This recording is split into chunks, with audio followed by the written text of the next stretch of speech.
IKONINI episode 247. So Ian ananiambia tumekuwa tukifanya hiki 247 yeah, na kurepresent tumekuwa tukifanya 247. This one is a big one, yani unajua yeah. Tuko na Big Ted, na apart from Big Ted unajua tuko na the Pro Max version, yani the ambassador version kabisa. The big version. Yeah, ni aje buda. Red carpet nini hapo nje. Asanteni sana ma traditional dancers. Niko hapa ndani ya nyumba. IKONINI. Tuko tayari sasa kumwaga. States imekwaje? States poa. Nasema kuna vitu kadhaa nimelan. Number one, America is just Nairobi with good PR.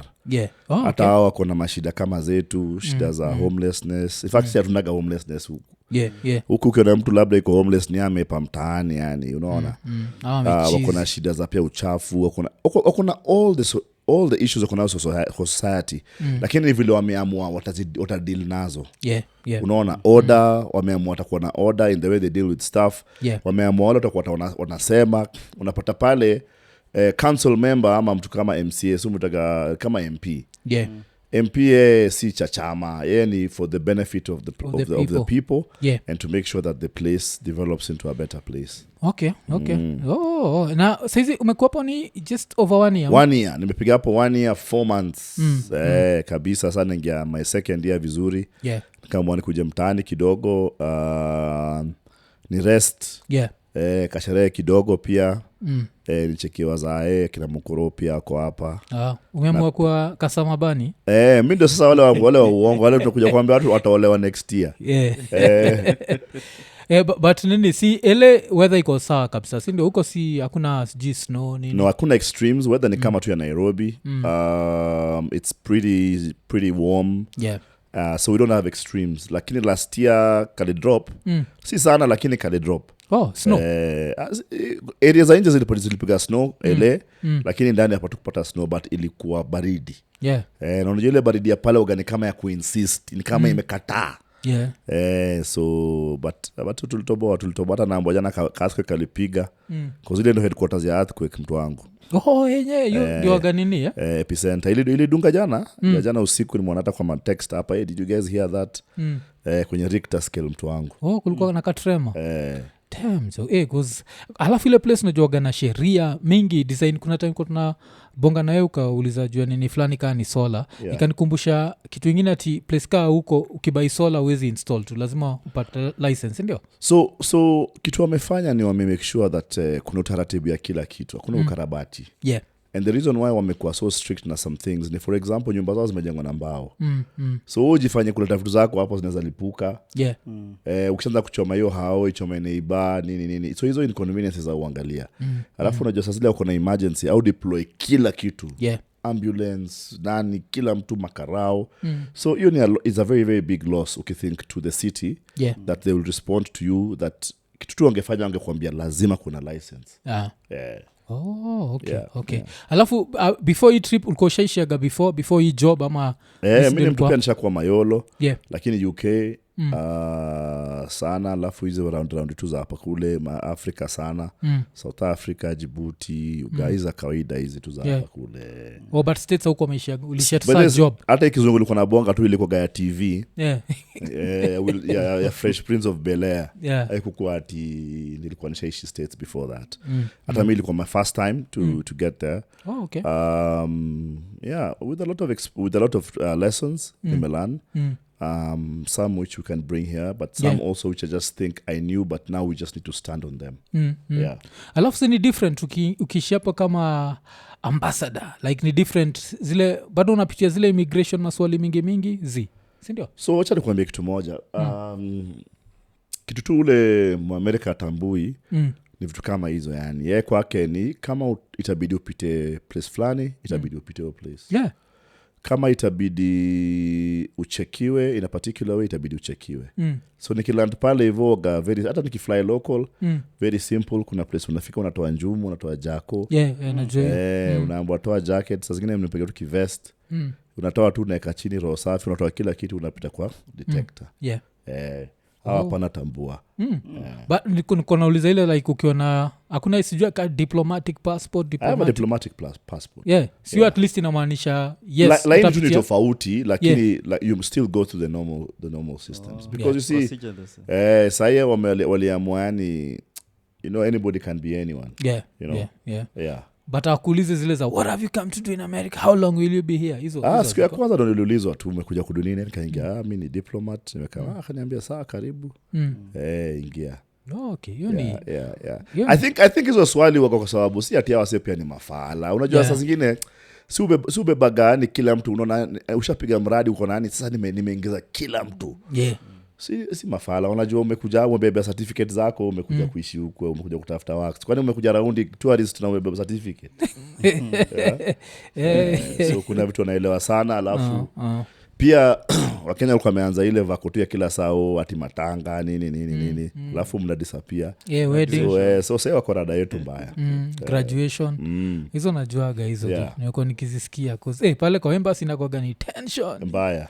Inakuwaga hivyo. Lakini sasa si kama wewe hii time ukisha get your job American embassy at least ya Kenya kuna tension. Hii si nile unapeleka tu nini kila kitu ni haraka wewe go through the interview. Sasa unajua uzuri ni ile yangu ya kwanza si gava ilinisimamia.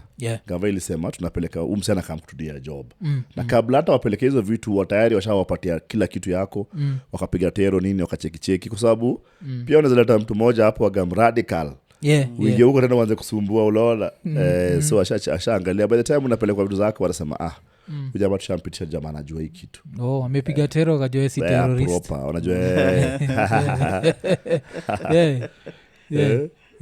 Lazima jo kusiza fika pale. Bado unaweza flow.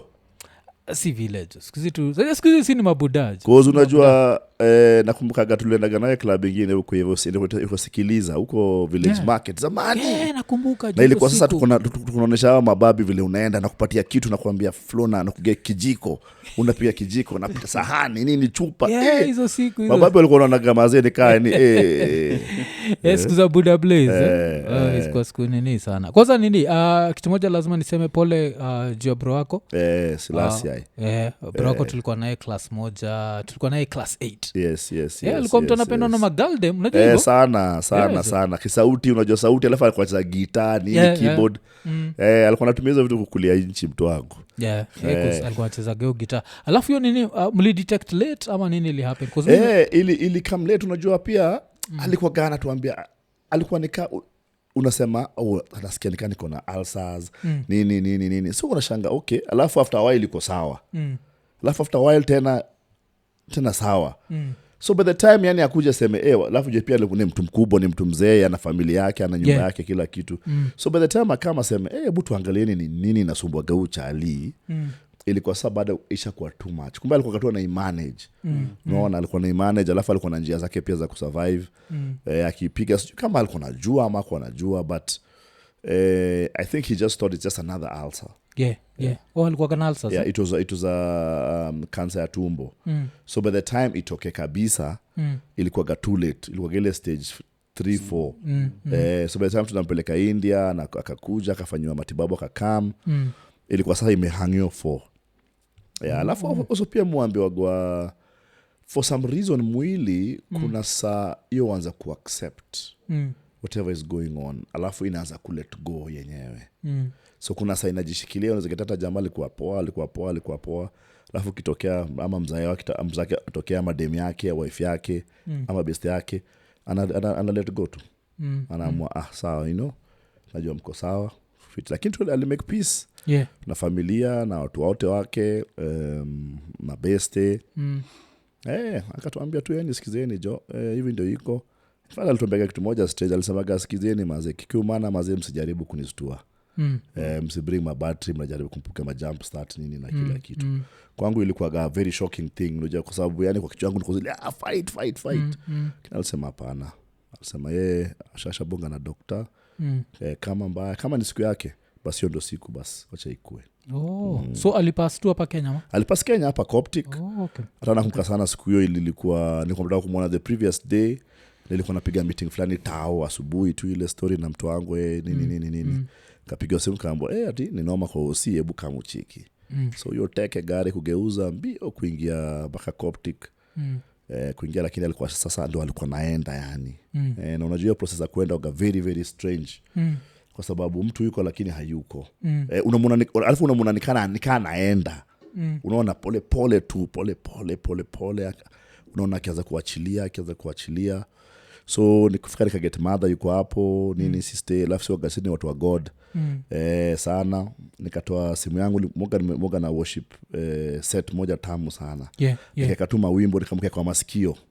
In fact kabla aliandika wimbo hata ndacheza hapa in a few minutes. Kuna wimbo aliandika akiwa India. Nikaiproduce, nikaipeleka studio. Wimbo tamu sana. Aliandika wimbo fulani. In fact in retrospect naona ni kama alikuwa anajua. Because inasema I'd rather be with you than be with anybody else. Alikuwa anaandikia God saa hiyo akisema yani I'd rather just hang with you, hang out na wewe kushinda anybody else. So I believe alikuwa sha make peace kwa roho yake na kila kitu yake. And he was at a place whereby he was at peace. You know, and everything. But it's a very strange thing, and for me it came after I had just lost my friend Bruce Odhiambo. Then I just lost Big Kev. And then I think I also lost during, because hiyo ilikuwa beginning ya COVID. Unaona? So hata matanga yake ilibidi ifanywe na mtu kama 5 na buda unajua ni bish mzima yani chachaoga na mtu kama $500,000. So yani ilikuwa very very strenuous, na kwa sababu yangu haongeza kuifanya kitu kubwa. Kwa ilikuwa wacha haongevunja tu sheria waambie tu watu kujeni, lakini kwa sasa ingechoma yani. Wewe unadia wewe kwa gava alafu nyinyi mnapiga watu kama 3,000-4,000. After that nika lose best yangu into Pastor Roche. Pia alidunda na COVID. First lose Roba alafu nika lose Roche, Pastor Roche. So hiyo ndio ilikuwa season yangu ya very tough, because all these two guys were my friends, Keva na Bruce. Bruce alikuwa mentor wangu. Alafu Sila, alafu Robert, alafu of course other people also wameenda kwa God, wamefuata njia yao. Lakini it was a very defining moment for me. Yeah, around that time. Bruce shida ilikuwa cause Kev na ilikuwa cancer pia. Bruce ilikuwa heart. Kumbuka Bruce alikuwa kana peseta kwa roho. Alafu kwa kuna complication kadhaa. Alafu sasa ikabidi tu yaishie. Pia nilienda kumcheki hosi. Na alikuwa mtu wangu sana. Alikuwa anachanua vitu mob sana za life. Alikuwa ni kama mentor. Unajua ni ngumu sana tena mtu wa mtaani kukuwa na mentor. Because so unakaa unajua kila kitu. Alafu saa zingine pia si uingizwa nao mentor. So got very wary of anybody anajita mentor. Kwa sababu labda vitu tumepitia. But huyu alikuwa mtu yani mtu top. Okay. Cause nani vile nimesema ili nisikia sana cause niko na very weird coincidence ile watu wawili wale nilienda nao Primo. Walienda na cancer, so kulikuwa na Sila. Alafu hiyo Sila ilikuwa hiyo inaitwa St. Patrick's Hill. But before St. Patrick's nilikuwa gachu inaitwa Olympic Estate ile Kibich. Pia kuna msali kwa naitwa Herbert. Pia libaki ameisha nayo. So sinajua hizo ndio vitu zinafanyaga unaanza kuja kuangalia hiyo like mortality, because ni kitu we never think about. I think what happens is kwa life kuna vitu tuko tumekia wazae.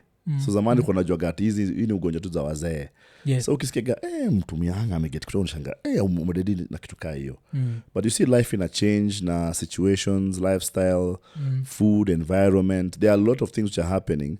And many of these things hatuwezi hata question, hata science haiwezi kuambia ni nini. Wamejaribu kutuambia ati ni food tunakula, lakini it doesn't make sense, you know. Because mtu yuko ushagwa na get cancer, so inamaanisha ushagwa food zao zimeharibika. Kula ni organic kabisa. So mtu anakula organic na pia ni organic. Mtu kienyeji deadly. Jocha unakwambia Proma sasa ukweli sasa. Kukua na dishi pia ni kienyeji yani. Kula say zile a lot zile boss nini hata ina preservation. Hakuna hiyo yenyewe ni preservation, sasa preservative. Haina Makuon bell. Kumbuka hata ushago walikuwa naekaga ugali kwa kabati maze. 3 days later bado iko fresh. Sijui kama ugali inaogopa iharibike yani ama ni nini. Mimi kitu moja nilishanga sana na majuu maze. Hata mayai maze iko na expiry date. Mimi niko najua mayai ina expiry date. Lakini unakipale mayai after 3 weeks maze ukienda kuipiga je unashanga hii kitu ni nini yani. So kule engineering haziko wamezifanya kabisa. Okay. But hiyo historia huko pia kuna time nilisikia sijui msee alisema alikuwa amenunua sijui ni McDonald's akaisahau chini ya kitanda ati alishtukia 3 weeks jo bado ijaanza kurot azi. So kumbuka kitu moja inafanyika kwa world na one of the things that many governments and many individuals are going to suffer is something we're calling misinformation. You know, with the advent of social media anybody can be anything. Unaona? Kwanza sasa imeharibika kwa sababu kuna AI. AI unaweza type tu seme a newscaster announcing that Mwafrika has been appointed to cabinet. Na inakutolea stationi, iko na ma-ID, iko na background, iko na ishaeditiwa. Unaona? So technology inaenda place moja noma sana na they've been trying to actually do open AI, which is basically open artificial intelligence, whereby they want to see what is the best practice that can be put together for artificial intelligence. Because pali tunaenda unaweza news yoyote buda yoyote maze. Na ule mtu ule fala ataingizwa. Tabaki ameingizwa. Okay. So nilikuwa nataka tubongejwe vitu kadhaa pia. I think tuanze na historia nini jo vile from big TED to small TED. Kwani uli feel like una need your procedure? I think number 1 ilikuwa tu ile kujipiga randa. Unajua kila saa kwa life we are taught yani we have to reinvent ourselves. Na nilikuwa nishakuwa biggie for a very long time. Ilikuwa na benefits zake. Na pia ilikuwa na negative zake. Negative yake ni unakuwa sickly because you know you can eat, because you see your body is not working on optimum. So I has to produce everything if I could produce. I wasn't sick. I've never been, mimi Mungu amenibariki sana mazena good health. Nashukuru sana lakini I was aware of where I was headed to. Na vile kitu kingine tu mazia hawezi yani hawezi tuishi quality of life mazena inaenda noma mtu wangu. Alafu unajua nikumbuka na OCD boss. Ile kabati naona nikana za ipanga jo. Nilisikia ukibonga. Naona cable hiyo ndaka kuifunga, ndaka kurudisha hiyo kutoka box. Ndio CD.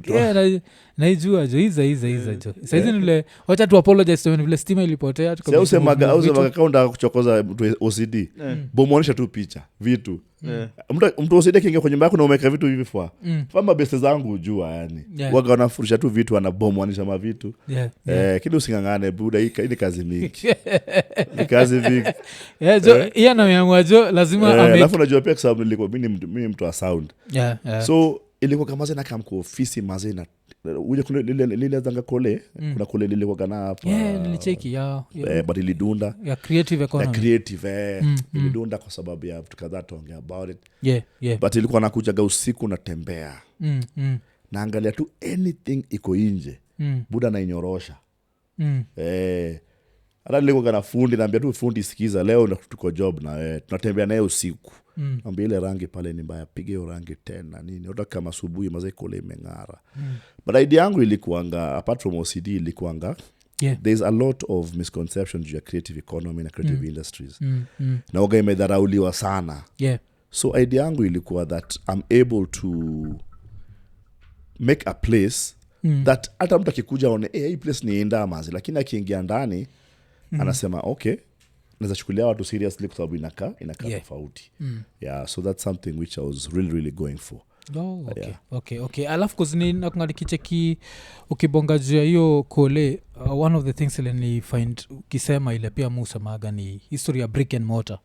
Saizi ni kujienjoy because you end up spending so much and it eats into your profit margin which means it eats into your like it kuna disadvantages mingi considering wasana move online but also the worst thing about it ni it means you're not in you're not your finger is not on the pulse kama ningekuwa rada na ningekuwa aware of what was going on ninge invest you online na tuseme hata kama nililose kama 60 million so hata kama ningetumia 20 kujenga platform noma online mpaka saa hii ningekuwa bado inarana kwa sababu singekuwa na sukuma kitu yote na ikaju kwa hewa na achana nayo kwa inafanya kitu nafaa kufanya. Alafu I will have spent the rest of the money either on accreditation.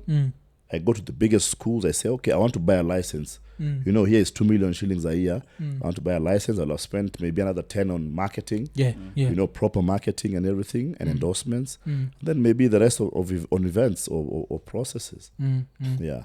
In fact, the only thing I should have done is built small studios like this. Maybe take a house in Ngong Hills huko hivyo. 10 bedroom. Nikijenge tu ma rooms, ma podcast rooms, ma production rooms, ma set, nini kila kitu. Then sasa hiyo ingekuwa so wale wa studio wangekuwa na kam kudu job huko. But I missed it but I now know what exactly it is. But ulisema bado na plan kuifufua? Yes. Oh, okay. Iko inaitwa? Inaitwa Africa Creative Arts and Innovations College. Oh, okay. Okay. Alafu I think pia like kwa place ka state seat even makes it better cause contacts and what. So ile time atoki waianzisha online unaweza kuwa na like mamode from all over. Ama? Kwanza nimeget wase wengi sana wako interested kusaidia kuimprove standards zetu za knowledge. Unaona? And one of the things ile kitu moja I really value right now is knowledge. That as long as we are able to have knowledge in anything, you know, like hata kama ni podcast, how can we move to the next level? You know, just learning small things. We're given an example of somebody huyu jamaa kwa Lucas Gopa Bikedo. Na Lucas alikama akamaster ile Fruity Loops. Yani akaimaster mpaka alikuwa anafanya vitu watu wa Fruity Loops wanashanga umefanya nini na hii kitu. You know, so it's just about applied knowledge that whenever you have any skill just aspire to be just better. Unaona kama ni MC aspire to be better. Kama ni DJ aspire to be better. Kama wewe unafanya podcast aspire to be better. Like nobody has monopoly on knowledge, but you also don't know simply because at where you're good at whatever it is. Wazungu wanasema you're only as good as your last win. Leo yani uko zero auko tunaanza tena square one na wewe. Hata games za nini za inakuwa ni futa. Like even in sports inakuwaga the same. Na kama juzi msaki joke at if you think Manchester United are doing badly, have you checked out Botafogo? When you saw team gani? Timu yangu waga ama unaga hizo za England hizo? Sinaga za ball bla. Unaga za ball. Sinaga za ball. In fact niliacha kuona sports ama kufanya sports. Okay. Mambo ya anything addictive I don't do it. Hata sionagi series. Sina time. Just simply because I don't like anything holding me so tight that I can't think. Nilijaribu kuonaga 24 zamani maze ilikuwa kila siku nakimbia home maze. Hata job si pay attention nasikia tu maze nikaenda kudedi maze. Alafu nilikuwa msewa Man U. Alafu kuna season tulilimwa maze kama sijui 15 years ago. Tulilimwa maze season mzima. Nikasema jo buda kama ni shamba nataka jo naenda kubaisha yake baze lakini nikachana na hizo vitu emotional. After all musemaga hivi. Hawa sewa Man U wako job. Unaona? Sije unaenda kwa restaurant ama kwa bar. Unasifu mawaita ule waiter ameuza ngapi 5. Hakunaga cha hiyo ule jamaa iko job. Unaona? So while it's entertainment but nimesevika hivyo hapo kwa hiyo story. Okay. But kwa se nyiti rada wasenikuwa na enjoy wa Manchester. Kuna timu inaitwa Botafogo zo ati walikuwa wameshinda their first 14 games out of 15. Alafu the next waka lose juu ngapi? Saizi wame lose league tu hivyo. So it happens like life hainaga guarantees zote. Botafogo. Team iko wapi? Brazil. Walikuwa nafaa kushinda hiyo Premier League ya Brazil. Ni Brazil ya Primera. Walibaki walishangaa kabisa. Alafu ni amwaga mso Arsenal jo. Siku hizi at least tuna smile karibu na hadi. So enjoy ile timu ya kesho imefika. Hiyo ndio timu yetu. Kuna siku mlikuwa mnaletwa juu mbaya sana. Hata siku hizo na tu enjoy atika ndovu imekalia mti. Tushazizoea. Alafu kwanza nini? Talking of knowledge, I find it interesting that uambiaga wase ulipata dogi acheki chuo. Kwa nini you feel like that's important? Because number one, kuna vitu, the only way for you to remove a stigma is to talk about it. And the more you talk about it, it loses the power. unajua kuna the reason I was being told that blacks walianza kutana hey nigga what's up ni walikuwa wanataka kutoa hiyo power kwa hiyo word nigga so wakaanza kuitana ile saa ya raha mpaka sasa ukitoa baadaye yani auisikini kama mbaya lakini kuna vitu kiambiwa mtu una take personal you need to part your life kwangu it means nothing it's just a part of life it's a test which has been put there just to get you to the next level unaweza give up ama unaweza decide unajua nini kitu itanisimamisha unaona so I'm very very open about my education zamani ilikuwa inaniumiza maana tukika pale mtu aseme ati what did you get mpaka naanza kusingia zile I got a C+ nini na najua ni vako so siku utamita watu wachueni utasema nini yani ama mzaya wako akwe hapo umedanganya buda anasema kijana wangu lakini ulifanya mtihani tena so it's nothing man and it just simply means that you can actually move from there to be somebody else and that's why I say where I come from because it just doesn't change anything alafu pia nini like tunaweza sema saa kuna wewe saizi pia kali alisema the same thing na pia kali sinajua saizi alikuwa najenga hao majuzi kila mtu yuko like hiyo ni mall so inakuonyesha like chuo yes it plays a role but in the modern world ni wewe mwenyewe like Kabisa. How far are you ready to push yourself for example niliodiwa doctorate mimi daktari sasa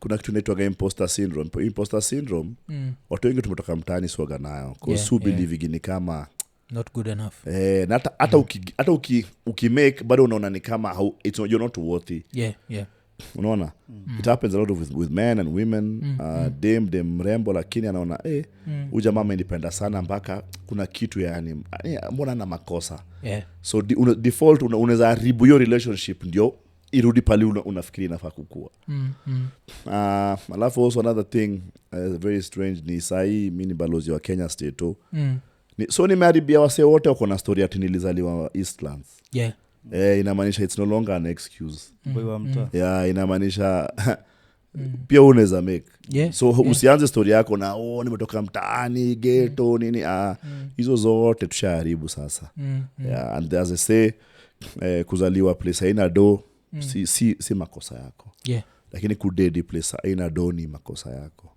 ni wewe jitume tu buda alafu imenikumbusha kuna hii famous quote umesema kwa very many interviews never tell the king your problems kwa nini never tell the king your problems ilikuja kwa sababu tukiingia kudu job State House hatukupigwa mndesha kwa kama 2 years because walikuwa jaribu kuingisha vitu kwa line unajua gava ugana ma structures so hatukuwa tumeingia kwa structure so hiyo time yote nilikuwa kila saa nataka kwenda kuambia mazee mzae wewe ni aje umeleta hapa si chotewe wewe nini bana wewe best yangu mmoja hapo aitwa Richard Ngatia akaniambia sikiza Ted akaniambia usiende kuambia mzae akaniuliza Ted Kenya kuna watu wangapi nikasema 47 million hiyo time akaniuliza wewe unafikiria watu wote wakimwita na president utamwambia nini akamwambia tuwaambia ile serikali saidia akaniambia do you want to be part of the 47 unataka complain ama unataka kwa ule mtu mmoja mzee akiona anaona solutions so na hiyo kwa mantra yangu mpaka leo my mantra ni very simple don't tell me about the problem tell me about the solution because problem kila mtu anajua unaona unataka meeting fulani saa ya mabodi wanajua na form association same thing nimwambia sikizeni shida tunajua shida zenu ni nini sisi tunataka kusikia solution unaona na uwezi kuwa mtu una shout shida na haujui solution yako hiyo ni problem ya society too many people know the problem but don't have an idea of a solution which they can bring to the table okay and nini history ya State House na finding ikiwa interesting sana so 2 years amjachotewa kwa nini au kuquit because the normal thing would be like kama na struggle na bills zangu afadhali guy hiyo ni attitude inakonga sana na watu wengi but moga mtu yani the bigger picture anything nafanya na think over the bigger picture saini mambo nikaenda kwa mabodi huko ni lakini it's just about the bigger picture uliniambia nikam kwa show yako ningesema ningejifanya mwenda sijui wapi but what is the bigger picture bigger picture ndio ina drive the world na kitu moja nimeona pia majuu hakuna kitu hawa watu hufanya ile ina bigger picture. Like kitambo hata wasaidie Somalia. Washafikiriane mazee hii kitu itaishia wapi. Unaona? Kitambo akwambia ati we like you nini, ashafikiria mwisho ujamaa and then saidia okay 1 2 3 ama nimpige stock. Kuna siku moja atatokea akwe mtu wangu. And it goes also to speak to networking. Na mubonga sana juu ya networking. Na believe your network is your net worth. And you're only as rich as the 5th person in your group. So inamaanisha kama kwa watu 5 na nyote mmesota, then uko tu wewe utasota tu because solutions zako zitakuwa tu za hawa say. You know, kama uko na mtu, wewe ni mtu wa mashida ama wewe ni mblana, nikamkuambia issue, hakuna siku utaniambia solution. Because wewe ni mblana. So the best thing utaniambia ni wao inakuwa hivyo, watu ndio kutuibia nini. Na kuna vitu mob sana ambazo zinafanyika ile muona hii chocha si poa. Unaona, for example sasa yote wanaongea juu ya low housing project. Kila mtu mazee ametokea huko mazee na nini yake, opinion yake aziko. Hizi nyumba zinajengwa, zitajengwa na gava, zitauzwa. Kama wananchi hawabae au masource wanabonga mbaya juu yake, watazibae. Unaona? Na usikusahau hiyo source unaona na bonga mbaya kwa TV au bunge. Akiingia hivi upigwa loan ya kubai keja. Na baigi keja mtaani. Yo baigi huko kwa mapank. So wewe jiulize, wewe uko na opportunity ya kuget keja, but huyu jamaa anakuambia usiget hiyo keja. Aje. Unaona? So lazima to understand kila kitu. For me everything is a bigger picture. And whenever there's a problem, I always ask myself who is benefiting from the problem. Kuna beneficiary kwa kila shida by the way kwa hii dunia. Alafu sasa nini, mimi ni mtu napenda gadhafu mbaya. So of course nikisikiza hiyo interview yako nafanya ma calculations kwa mind yangu, niko like hii add up. Kunaendaje jo? Gava inaweza kuwa inaumiza mtu hivi jo. Because unasema au kupata salo for miaka 2. Alafu nasema by the time ilikuwa inaingia kwa account ilikuwa around 2M. So mimi nikifanya madhafu zangu inakam to around like 80 net. Hiyo si gava inaumiza 80k net. Ndio ikuwe mita 2. Understand kitu moja. I had the option number 1 ya kuiba. But Morgan nimesema yani mazi ini mwaka yangu ya 28. Nikiasol kwa hii industry. Sina time ya kuiba jo. So start piga scandal. Number 2, nilikuwa na option ya kuquit. But regardless nilisema I want to go for the bigger picture. You know, na kana king karibu every day. Ni nini naweza benefit from this thing? Na one day nikamwambia mimi tunataka kwako, nataka uniteach kuwa leader. Unaona? Not that tunataka do because everybody ataitisha do. Okay? Wewe ujiluze mwafu hata ukienda mtaani kuloli grow. Ukitaka tu hivi mtaani maze. Kuna tu msaki kuja tu kwako unajua anakuja kukutoanisha. Najua. So wewe jiulize kwa mzae unda kuko ule jamaa kutoanisha mzae ama ule mzae akiona in fact anakupigia simu anakuambia sikiza na form kuja. All of us have that one friend ule hata ukwe una 0 shillings ama 1 million utampigia. Na kuna ule jo unajua maze siwezi piga hii simu jo. Ucheleta kuja complain, ataongea mbaya, atazusha huyu jamaa hizi. Unaona? Na kuna ule jamaa ukitembea unaenda kamkwa towards you unaongeza mbio. Na kuna ule jamaa ukiona nakama hata unataka kurudi nyuma unaona tu ujamaa jo. So okay cause I don't know why in my mind niko na assume ukiingia pale unacheza na MP at least kaso 6 kaso kubole. Ni very doable. Na kuna watu they've made it their life.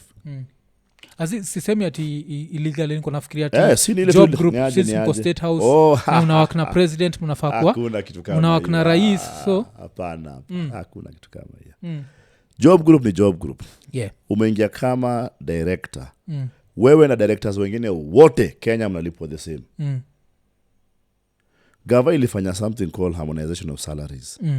Ule jamaa anaitwa director wa Jia na ule jamaa anaitwa director Nairobi wana earn the same amount. It was good because it helped spread out people. Inamaanisha mimi naweza sema naenda kudu job Liboi kwa border. Unaona?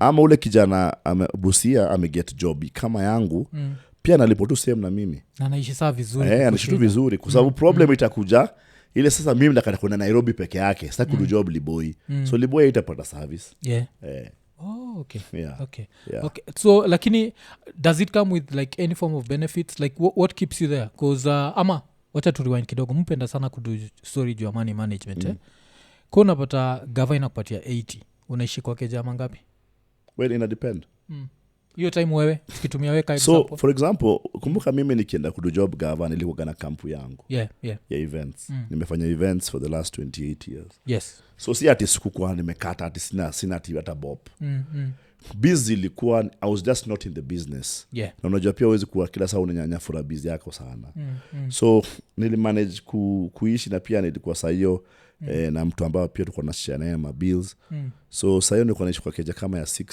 okay 60 okay but at least ilikuwa two income household yes. hizo okay Lafu pia kama mbaya so cause saa hiyo nilikuwa 60 ndio nikipiga hiyo 60 pia uje kuna mabudget zingine jua ziko msosi sukulaga kule kuna kiplace kia kumsosi hapo uko raundi kila saa so pia uko form nini wasee ati jioni sijui nini so inapunguza pia vitu kidogo alafu pia kuna hizo za shika hii 20,000 shika hii 10 shika hii 3 but pia uje hautakagi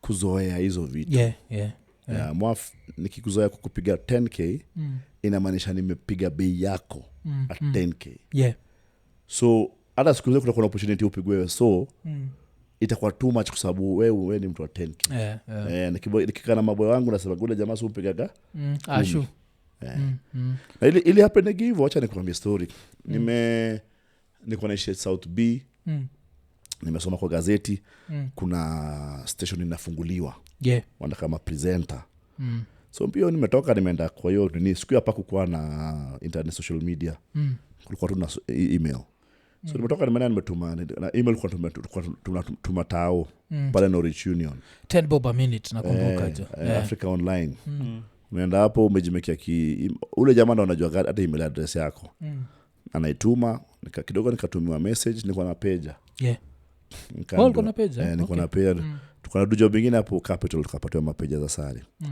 nikaambiwa hebu tupigie simu nikapiga wakaniambia fanya hivi hebu kama tunakufanya interview nikaenda so mimi nimeenda huko sina CV na sijafanya vitu mob my events tu na rieng so kufika hapo hivyo nimebeba kibag mwanzo maswali kwambia sikizeni nyinyi mjue mimi ni nani nikatoa mapicha zingine mingi ilikuwa siku za kila picha event nikawa show maze event akaniambia tunataka historia yako maze hebu tutakupigia leo nikamwambia leo saa ngapi akaniambia saa 8 nikamwambia fanyeni hivi mimi ndarudi hapa saa 8 hakuna kuachilia kazi nikajipa shughuli nikatembea huko nikarudi saa 8 saa 8 akaniingisha kwa room akaniambia okay tunakupenda sana tunataka uanze job hapa tuna launch kitu in 2 weeks tunataka uanze job utataka ulipewa how much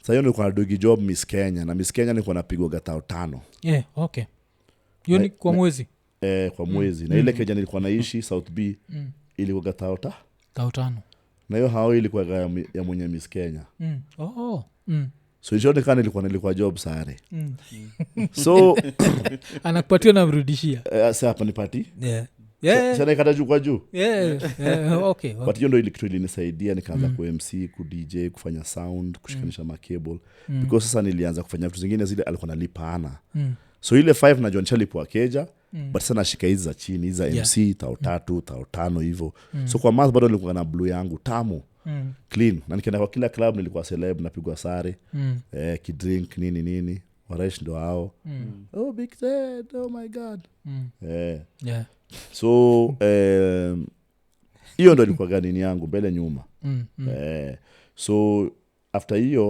wakaniambia how much would you want to get paid nikafikiria nikasema simu zile za sinyemu niambie mnataka kunilipa ngapi kaniambia no tell us how much you want to get paid nikafikiria ile sini 5,000 hata nikiongeza mara 4 sini kombe after all mpiganga mbao so ndio nikisema mbao hapa na pale napiga mbao sio ni 40 na niko sasa mbele sasa vizuri nikamwambia mbao so nimekaa sura ya ndimu mtu akijaribu kuongea hapa kaniangalia akaangaliana kaniambia hatuwezi itikia. Nisha panic. Nikajua job inaenda maze. Chenga sikizeni. Hata naweza wafanyaga event, naweza MC, naweza kuwa DJ. Kwa hiyo mbao mtu wangu. And that's another lesson. You have to know your worth. Jamaa kaniambia hapana si hivyo.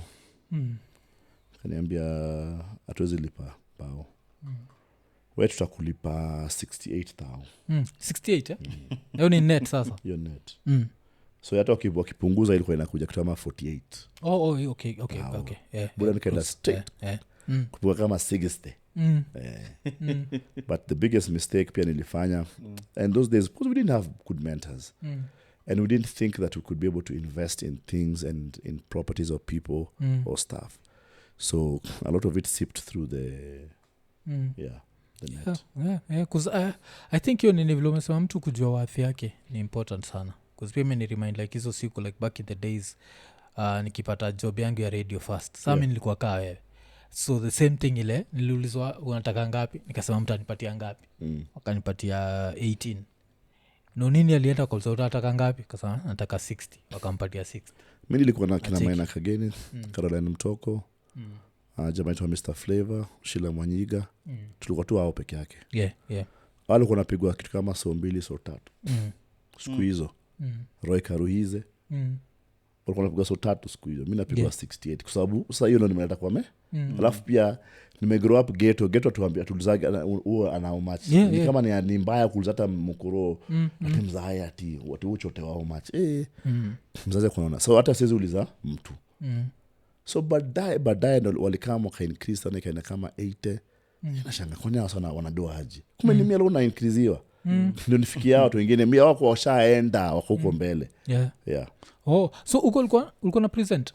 Nilikuwa Kiss 100. Wana present show gani? Show yangu ilikuwa drive kabla Maina come drive. Maina alikuwa anapiga show tofauti. So mimi ilikuwa asubuhi Caroline Mtoko, Sheila Mwanyiga, Mr Flavor, mimi alafu Mr Flavor. Okay. Alafu usiku Roy Karuiza alikuwa anapiga late night. So those were the days. Graveyard shift. Kwa hiyo siku pia radio ilikuwa radio. Kwa saizi naona nikaa vitu zinaanza. Vitu zinaanza kubadilika. Maju ikoje? Vitu zinabadilika kama hapa vile. Maju ni place strange sana mwafe kwa sababu unajua Maju and reason natuwezangi muambia watu ni unfair kucompare Maju na Kenya. America has been around for 200 plus years. It's a 200 plus years democracy. In short wamekuwa na maprezi for 200 years. So anything unaona imejengwa 200 years. Sisi tunapiga 60 imwezi. Unaona? Na bado unataka tukae kama states. Number 1 vitu kama democracy. Atuelewi. Unaona nikaa kwa nyumba yako ati kuna democracy ati mtu anaweza kuambia ati wewe mzae ati unaweza piga mtu yemba wengine hajaiona. Unaona? Vitu kama discrimination, vitu kama abuse, racial abuse. As guys are still stuck on tribalism and stupid small things yani. Inchi huko inafikiria vile kwenda kwa moon, sisi tunaongea sijui stories zingine haziwezi. Sijui mtu amekata kupark gari tao vizuri hiyo tena ni case. Yani so wamekuwa around for 200 years. So in 200 years they've managed to perfect their systems and their needs. So Musa maga hatuwezi pimanisha sana kwa sababu ni different mindsets. Maju always tupatakataka tu nje. Yani lazima uwe yani labda uwe ni cheesy. Unaona? Because generations zile zimefundishana usitupe. Usitupe. Uko hivyo traffic lights lazima usimame. Generations zimefundishana traffic lights usimame. Buda sisi hapa hivi masaa nayo ikikwanza red ndo unapita saa vizuri. Kuskule wagata saa 6 usiku ikiwa red unasimama. Bro, anytime anywhere. Nimedrive usiku kama saa 8. Hata kama ni ghetto aje unaota ya red unasimama. Ukivuka menje zinapiga picha inatuma bill. Hakuna kutafuta na mtu ana time. Okay. Anakutumia bill. Ulenge bill, ulenge. Si utakuja kurenew license next month. Una get iliongezwa huko hivyo mbaya. Unaambiwa penalties kibao. Na hata si wameshikanisha hiyo na insurance za kila kitu. So ukienda kurenew insurance yako unaambiwa by the way kuna tumeget note na tumekuongezea 3,000 shillings. unaingia atia nini, unaambua kuna ulitumwa barua ya nini, ondoe wanataka do yao. Gava so gava imeme kila mtu agent wa collect pesa yao. Na siku za kwanza kudrive huko, considering vile suskiaga stories za driving while black, siku za kwanza si tension ile unaogopa like wanaweza fikiria uni black America. Tension, kuna siku nilikuwa nimechukua dinga ya best yangu, nilikuwa na drive naenda mtaani usiku kama saa 8 hivi naenda mtaani. So nimedrive nikafika place fulani, nishaona nyuma, nishaona kila lights. Buda nikajua hapa leo naenda kulia. Na nishaona TV huyu jamaa ndaona kunishoot hapa mbaya sana kichungi. Sasa hiyo maze simu iko pale chini, siwezi hata reach out nipigie ati wife out, nimeshikwa nini, nisaidieni. Akakama kapak nyuma yangu, alisema pull over. Nikapull over. Akakama kapak nyuma yangu. Akakuja kaniangalia, akaniuliza kwanza hizi number plates ni gani hizi? Niambia huyu best yangu hiyo job kwa embassy amenike gari yake. Shaniambia are you sure?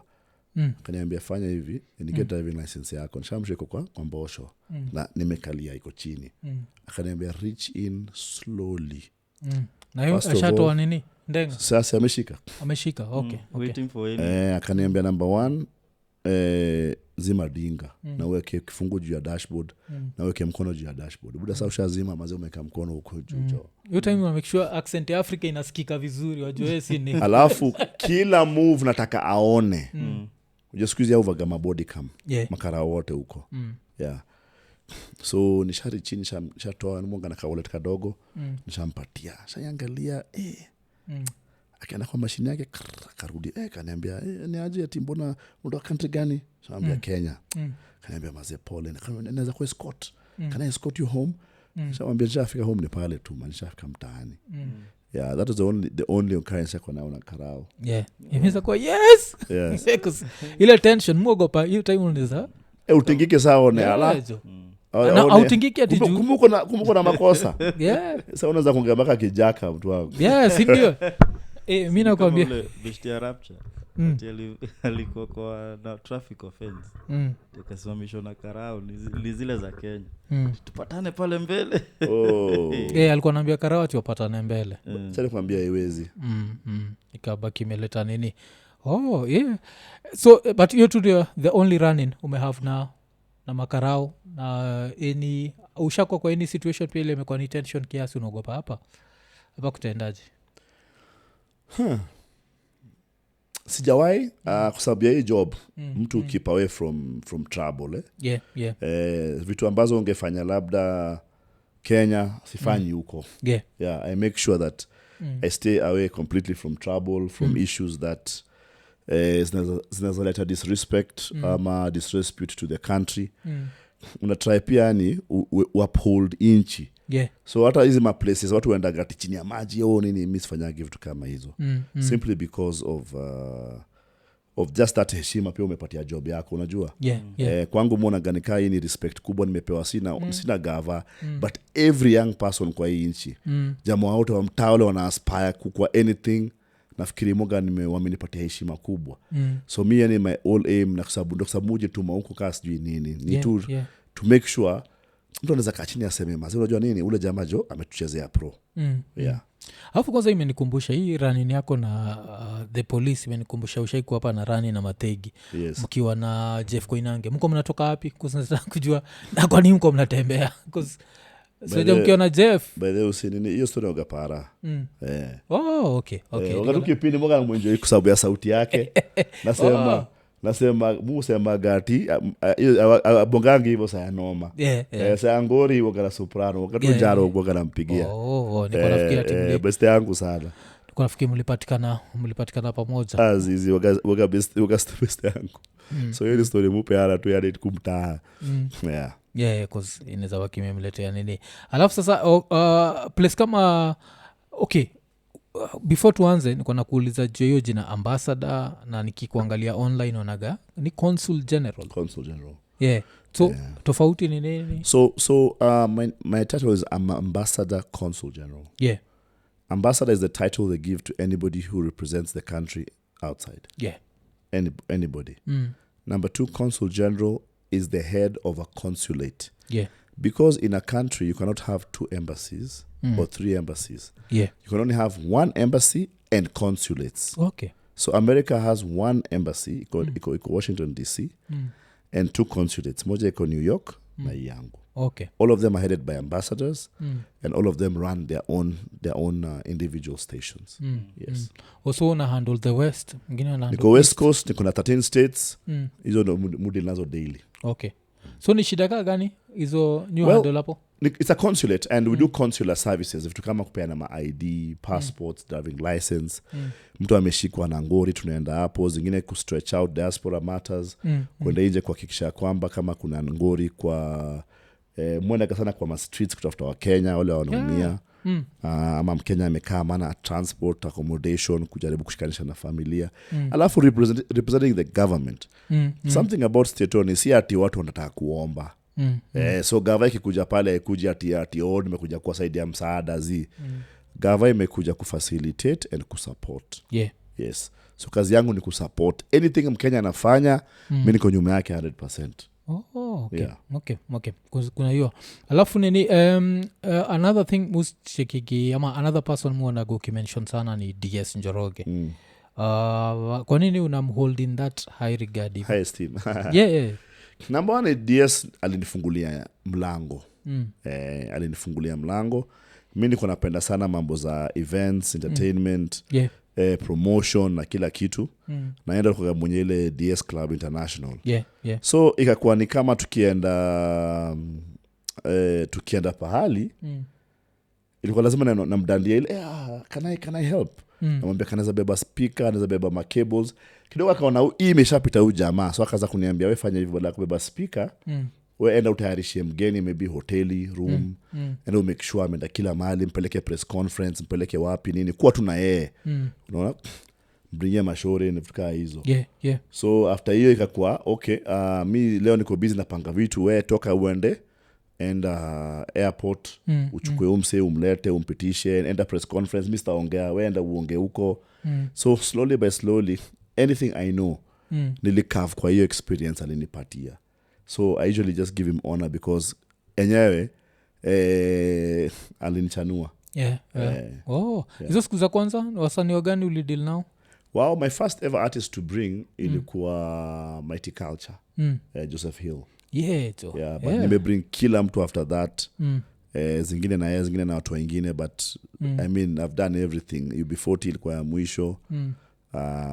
Kuzia Joseph Hill nilicheka sana ukisema, because I think kuna beste yangu anaitwa Coaches alikujaga hiyo concert, alikuwa niambia kila mtu aliruka. So nilisikia ukisema buda ile place ilikuwa na watu kata 3 lakini mazee wa CSB 12 ndo alilipa. Kila mtu mwingine nilimget tu ndani ya event. Ujile stadium unaona juu ya stadium, Nyayo Stadium zamani, juu huko nika black to black because ilikuwa usiku. So unaona tu ukuta black, kumbe pale chini kwa ile pole ya stima kuna msee ameanzisha ticketing yake. Unampiga so unapanda so unapanda, alafu ilikuwa imeshikanisha hivi na ukuta, unaenda unaruka tuko, ni rahisi sana. So nilitii. Msika Joseph Hill mko mnamlipa mangapi hivi kama? Joseph Hill tulimlipa kama $4,000 then. Na hiyo ni kama 20 years ago. Get mlitengeza dongapi after wase kuingia hivyo? Hatukutengeneza do. But what actually save na hiyo show ya culture, I'd met another Jamaican guy, it's called Dennis Wright. Before Dennis akaniambia sikiza, yeye anataka kuingia hii business ya promotion ya Kenya na East Africa. Akaniuliza nikikupatia msanii apige show 3, apige show Kenya, Uganda na Tanzania, are you able to put it together? Nikamwambia ndio. So nilienda TZ, UG, my first ever time kupiga show international. Tukafanya mashow huko. So ulifanya culture bado? Culture bado. Na huko watu walilipa? Watu walilipa kidogo. Unajua TZ problem ilikuwa area hip hop sana. So reggae ilikuwa kizungu mingi wataki kujua. UG ilikuwa place ya bam bam. So si reggae. See there is no end apana. That's why beats are wako na bam bam sana. But sa ulimuliza kurecoup kweli? Sasa unajua what these guys are trying to do is this msanii alikuwa shalipiwa Seychelles na I think Zambia. Okay. So msanii alikuwa so si ati walikuwa naenda loss kubwa but alikuwa jaribu tu kujua nini iko aje. Yeah. Na niko sure pia Josephine alishtuka hiyo love. Alafu nilimbrita na mara nyingine ya pili. Sasa nikamrudi mara ya pili show ile jaa mbaya. Yeah. Na hizo some comedy. Although hizi vitu hizi promotion cha kwamba tu kweli ni bahati sana, ni kubahatisha sana. It's a very thin line between being broke like Zakas tu. Staki nda kuongea juu ya God tu sahi. Na staki nini. Na tukiendelea kwa podcast hebu ngoja niongee na wakili. One thing nimepata in happen sana ni the older you grow and then you grow into different groups. The more opportunities also show up in that other group. But lazima ukwe ready to receive your opportunity. One of the things that nimefind saina nimegrow group yangu ni I'm working with a lot of people who are into transactional advisory. So mtu anakuja na kuambia nimeget out on kuinvest Kenya au kuna shida hapa wana govern our stress. Mimi kazi yangu kama mtumishi wa serikali ni ku make sure Kenya iko na positive image. Unaona? So I'm meeting a lot of people who just need to be encouraged that Kenya is a good place for investment. So nakwambia kitu moja. My investor ukiangalia Africa wapendage West Africa wanasemaga huko kuna ngori kila siku. North Africa wanasema sasa huko ndo ocha kwa ngori. South Africa ni kwa walami. Unaona? Because population ina walami wengi. Wanasemaga the best place ni East Africa. And that's why East Africa still will end up being a very very strong trading block. Ile mnaweza kuwa nayo. Okay, ina make sense. So tuko tunamalizia story ya Joseph Hill promotion. Okay. Uko nasema vile ni risky sana. It's a very thin line bro. Na hata wala tufanyaga events hapa hivi Kenya same thing. Waga very very thin line. So kuna saa ku make na leo dogo always make ati uende saa kuwe mdosi kama sijui nini. So the next level will be getting sponsors to sponsor events. Sasa we get ni yako. But ile chapa yote unatumia event ishalipwa. That's one of the most amazing things. But sasa shida ni events za reggae kwa sponsored, si ndio? Events za reggae ugana some sponsorship. Mimi nimefanya reggae zote Kenya. Zina sponsorship lakini economies of scale. Kumbuka msanii amekucharge kama kama $20,000. Hiyo ni mita 2. Si ndio? Jiulize una need how much ndio urudishe hiyo mita 2 na hujalipa matiko. Tiko lazima ulipe air tickets zote mtu kama 10. Ulipe publicity, mabodi, nani. So it's a very very ndio sababu majuu kabla ufanye concert wageisha sponsoriwa. Kuna mtu anafutio bill. Okay. Because Kenya ni hiyo nini. And kitu pia nilifind interesting ni sikuwa najua ni mtu reggae hivyo till nisikie ukiimba Steel Pulse niko like blood reggae kwangu waga nika food. Mwa reggae kila siku hata leo unaenda reggae. Hata jana nilikuwa reggae bado. Na Sunday nilikuwa reggae kwangu it's imenilisha lakini pia ni mziki nimekam ku-enjoy na ku-understand. Muziki ya reggae, real reggae ni very hard kuna vulgarity. Ni very hard. Alafu zote waga ni spiritual.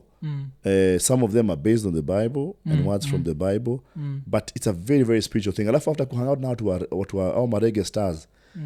Ni watu tofauti sana yani. Ni watu tofauti deadly, ni watu conscious. Watu kwanza wacha nikwambie band yote utokaga any band from Jamaica. Kila mtu ana Biblia kwa mfuko. Au tembe na Bible kale kadogo kale ka Gideons. Au tembe na kwa Bible. So nichouliza mse kwa nini ubeba Bible kila mahali? Akasema unajua hapana, it's just a way for us to feed our spirituality. Kwa sababu mtu anakuambia au kwa area sherehe sana kama ufeed spirituality yako then una waste tu sasa. Because unajiload na vitu zingine tofauti. Okay. Alafu nini nilicheki ulisema ulikuwa involved kwa event za coffee kadhaa. Mojazo ni hizi events alipigana coffee. So time ilikuwa siwapo mlenda hasara ijuani hao? Mpaka saa hii. Tulifanyika ukweli ni walikuwa tu na huyo dem kwa sababu udem alizushia dem yake moja, udem wake kwa band. alafu sasa wakatoka wakakam tulikuwa state citizen. So mimi nimeingia mtaani kuoga nini ndio nitoke nimpelekee tunaenda out usiku ndio kumit watu. Naambiwa masiaya wanangoja hapo nje ya citizen. Dingekaa 10. Alikuwa shaingia Kenya tayari. Mimi nafikiri tulimrudishia airport. Hapana, alipigana teke ikaisha nini akaingia kwa dinga. Akaingia akakuja akaingishwa Citizen TV. Kufanya ile report nimekuja nini waseme mtaniona kesho nini na kila kitu. Sasa hiyo sasa kutoka hapo ndani ya dinga za makarao airport. So mimi mbio kama airport mazee ni aje kufika pale nikaambia kwa gate. Mdosi wangu alinipigia simu mdosi moja. Akaniuliza uko wapi? Kwambia niko njiani naenda airport. Akaniambia kufanya nini? Akaniambia fanya hivyo chana na hiyo story. Na unajua hiyo sana iligetigi Miguna amepigwa pia ban. So ilikuwa ngumu sana gava imeban Mkenya lakini inaruhusu mtu mwingine amebaniwa aingie.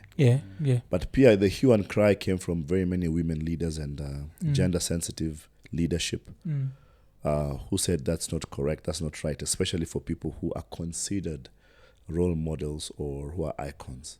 Yeah.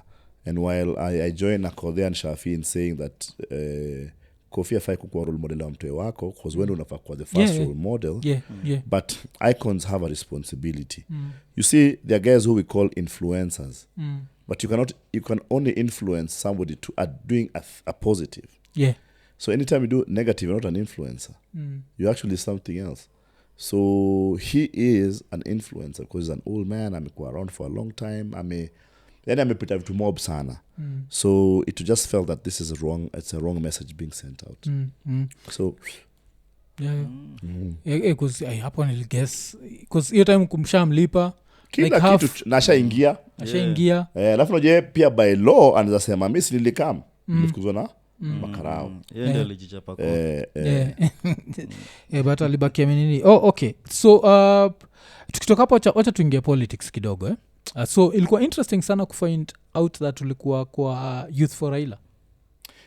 Nilianzaga na Youth for Raila 2017. Tulikuwa na kina Jaka Kimba 2007 tulikuwa na kina Jaka Kimba, sorry I make the same mistake. Yeah, I understand. Tulikuwa na Jaka Kimba, kina Don Bosco, kina Zahir Jihanda, Kambara, hiyo gang yote hiyo watu sasa hiyo kwa bunge tulikuwa nao kwa hiyo agitation.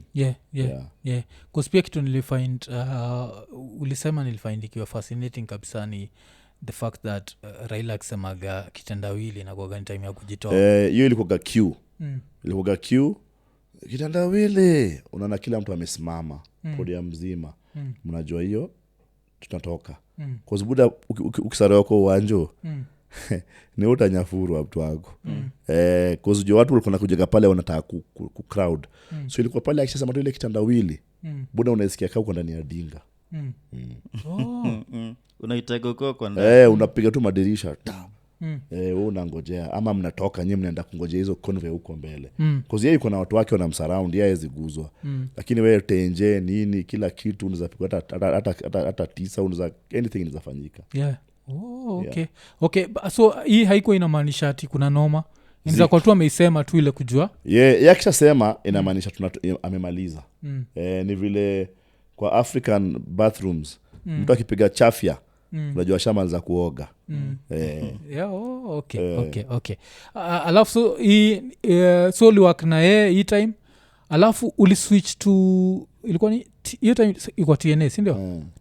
Ilikuwa ni TNA no actually tulifanyika ni tukamaliza hiyo election ikaisha ikakuwa na zile ngori ilikuwa nazo ka half break kakam kitu ile iliniboni vile mazeni ilipiga work sana lakini hakuna mtoto aliwahi hata kumbuka yani kuniambia ati umefanya poa ama nini na kumbuka tukiendaga Meru karibu tudediswe huko na wase kuzwali surround hiyo studies walikuwa wanasema huyu jamaa lazima tumade sio akatoka siaka na magari na manini na convoy sasa hii time wakisema wanataka kumada ni 2007 si yani ile hicho cha za kampeni za nini tuaua so akatoka siaka na dinga yake but mimi nilikuwa nimeleta Lauria road show kitambo ufunge ile ijukua kitambo nini na sasa mmempiga t-shirt ya orange loud hawezi toa huko ufikiria utabeba jacket because tukikaa tulikuwa kana maboys wetu wanatugad kile sema boys pia wametoka mbio mmebaki solo bro na pia una stand out bro hata utoe sasa watasema ule jamaa yuko ndethe pale hata in fact best date moja anaitwa Bigi alitoa t-shirt maze kuza atajashanga atajificha wapi ni mnono maze hizi hepa uko hapo wazeka ki billboard so vile alitoa nini happen sasa kujificha tu so mimi haraka nikafunga vitu karao station ngapo karibu tu karao tukadrive tukaingia ndani ya karao station kini sasa pia watu walikuwa washachoka wameenda mamtaani let me tell you Kenyans are not violent Kenyans are pedagi vita yani wakati chocha ya hiyo saa alafu after 10 minutes everything inarudi to back to normal watu wanaendelea na kila kitu so after hapo karao mkaingia mkadrive tu mkakam tukarudi Nairobi sasa usiku tukaenda travel kama saa 8 tu saa 10 usiku kwa sababu kuna watu hata wale tunaenda kutoa ngori washalala okay so hii sasa ni 207 election isha happen yongori ka happen alafu sa because nafikiria hii switch yako ilikamku happen huku 2012 2013 sindio for me that was the last time nilisema ati unadu vitu ati saa chabae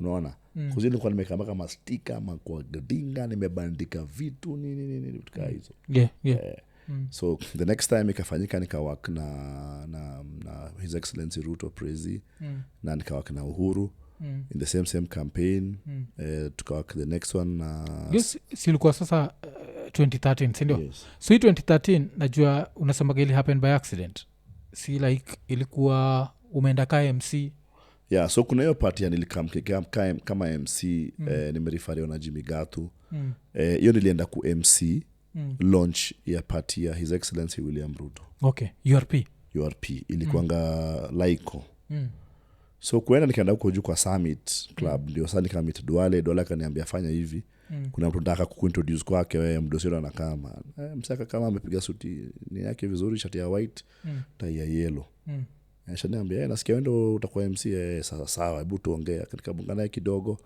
alafu tukapiga show ikangara akaniambia hata kubesa yetu mwingine na launch next week nitakwambia tukafanya the next one ilikuwa saa juu ya TNA alafu the next week tukafanya joint ya kushikana tulichukania Nakuru tukakuwa one thing sapo ndo nikajua both presidential candidates nikajua Ruto vizuri sana cause mwoga mtu kwa mapema na kitu moja prezi wetu sai acha nikwambie unajua watu wanafikiria wewe uko job unalipwa na nini au jamaa jo ni ndovu ana yopiga job ka breakdown hiyo in fact me the only reason job yangu sasa hivi piga vile napiga ninaweza penda kuje ambiwe ule jamaa anakimbia faster kushinda cause jo jamaa piga drink piga kitu yote yani unga tu wax anapiga wax vile inafaa na yeye ni mtu anaweza tokea hata sasa kwa hii podcast kwa hii mlango aseme nilikuwa mtani nimepitia so lazima ukwe rada kama if you want to be a good leader lazima ujue na sasa Ruto alikuwa nakukumbuka from siku za ODM mama anajua vizuri sana zinaulza you time ukijoin alikuwa nakumbuka nilikuwa 168 kilograms msemo mnono hakuna mtu anaweza kosa kujamini nani alafu pia ujamii God amenibariki nimegrow up na jina hii 28 years nimejenga jina so once ni come into your contact na mimi mwanga na strategy yangu ni if I ever meet you lazima nifanye kitu hawezi nisahau leave an impression always there must be something that you live and you'll go like utasahau ule jamaa alisema hivi na hivi na hivi you know right now in my next disposition of life I leave people with quotes so that somebody always remembers before I would leave people with actions or with things that you've done that people always okay ndio jamaa alipiga sama jamaa mnono alipiga sama ama alifanya hivi ama alifanya hivi unaweza piga sama naweza piga sama nikitegwa ningeshinda lakini mupiga gitaa nchajaribu vitu kadhaa so kuna vitu fulani ninaweza fanya ambazo hawezi sawa mimi nani cause vile nilisema jo bro alikuwa anapiga gitaa so kwani the whole family mzapiga gitaa zizi actually gitaa ilianza na mimi anko yangu alianza Uncle Josh ndo aliniachaga gitaa yake enda India nikachukua hiyo gitaa nikalanlan kidogo alafu nikaisare bro wangu saa alafu nikaenda UK. Yeah, okay. Kwenda UK nikakaa na guitar fulani ndogo. So nilikuwa naipiga but Sila alikuwa naipenda sana. So Sila nililani kuicheza bila kufunzwa. Yeah. So vile nikazusha ile nini yakajama kaivunja shingo. Hiyo guitar ika break neck. Kimadharau kile alikuwa last born, sasa tungefanya nini? Wewe ndio alikuwa last born? Hakuna mtu after yeye, lakini sasa sio time alikuwa last born. Okay. Yeah, so after a while sasa ndo ile akalearn and then he became very good with any musical instrument, yeah. Kwanza mlikuwa mnakuwa ngapi? Watu punch. Okay, so size mko 4. Mtu punch kwa watu 4. Mimi ni mtu wa katikati. Wewe si eldest? Sio vile ni big sort na simtu ndio first everywhere. Hakuna kitu kama. Lakini kwa maboy pia mimi ni mtu wa pili. Yeah. Na bro, boy mbele yangu na dem mbele yangu. Sasa kuna dem nyuma yangu. So boy ko mbele yako ni mbigi kawe mazi? Ni alikuwa body, alikuwa anapiga chuma mbaya sana. In fact mtani alikuwa anaitwa Masos. Na pia height pia ni. Kuna yana height lakini anapiga chuma ajabu. Okay. Kwa sababu nafikiria jizo. Na Buda ni mtall. Ni mtall nika height yangu. Mother ni mshort. Ni combination wote agwana. Hiyo ndio kombi wagana tembea huku sasa kwa world. Hiyo ni. Alafu wote wawili ni preachers ama? Sai wote wawili ni preacher. Buda ni bishop, mother ni reverend. Au lead congregation fulani kwa hapo hivi Island hapo Unye hapo chini Buru. Into a Voice of Salvation and Healing Church. Ni church ya best yao wamekuwa huko lakini for 40 years. Okay. Sai hao ndio overseers wanai. Okay. So tukiruka back to politics, tunaenda tukisue. So your transition haikuwa hard, like umetoka hii side moja ile ulikuwa umeinvest so much, then umeenda hii place moja ukadu MCing, then ukaenda hapo umeswitch. Nini ilifanya ikakuwa easy kuswitch? Well, ambao nilikuwa economical because sasa hapa nilipata opportunity ya economics, but pia na nikuambia everything ile unafanya lazima ukumbuke a bigger picture. Lazima ufikiria what is the bigger picture about this thing, and for me being able to sit with these leaders and getting an opportunity to sit nisikie vitu zikiendelea kwa room watu wakiongea juu ya life, that's why nakwambia watu wanaweza sema tu nataka kusema juu ya praise, lakini mimi nishasikia yeye akisema dream yake ya hii inchi ni tofauti na zile watu wanaongea hapa hivi nje. Unaona? But I understand because it's politics. Hakuna mtu utoka home, siwezi fikirieni mjinga tena kutoka home ameamka anasema leo naenda kufail. Hakuna kitu kama hiyo. Kwa kichwa yake anasema anataka kuacha legacy. So hiyo legacy sometimes ndio ngumu watu understand because labda watu waelewe Buda unapiga legacy aje na sisi, ama mbona unafanya vitu unafanya. Unaona? Kuna vitu kama sahi kama za taxes. Leaders should tell you the truth that a country cannot grow without taxes. The gava haina mshahara ya gava toka kwa tax. So how else do you want utaka pesa itoke wapi? Corruption is a separate issue. Let's not mix issues. First we need to collect money. We need to be self-sufficient. The country needs to say we are moving away from hizi mambo za collect madeni na nini tunarudi to this, and kuja kuna debt na kuna grants na loans zile zinapatiwa inchi. Okay, na kuna zile zinapewa kama as development funds for countries.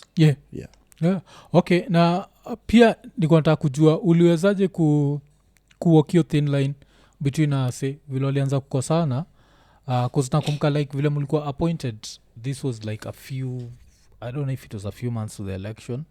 Alafu kuna watu walikuwa wanasema like hizi appointments za Uhuru itakuwa ni shida baadaye. Kwa nini sijui kama wewe peke yako ulisurvive ama uliwezaje kusurvive? I don't know what really nini apart from me kubarikiwa na God sana kuprotectiwa is more for me I'm a good worker. More for I'm such a hard worker that not having me in your team when una lose Buddha. So and that's why even when nikipelekwa state siku ingine nianze kusema unajua nini hatuna zi nilisema what do we have here that we can make this thing work for us. Unaona, nimeletwa hapa hii ni place tunataka kujenga profile ya inchi, sawa, make sure tunapiga debe wa Kenya wajue na watu huku wajue Kenya iko ndani ya nyumba. Unaona? So just hata Biblia inasema study to show yourself approved before man and before God. Mimi ndio kitu moja mujituma.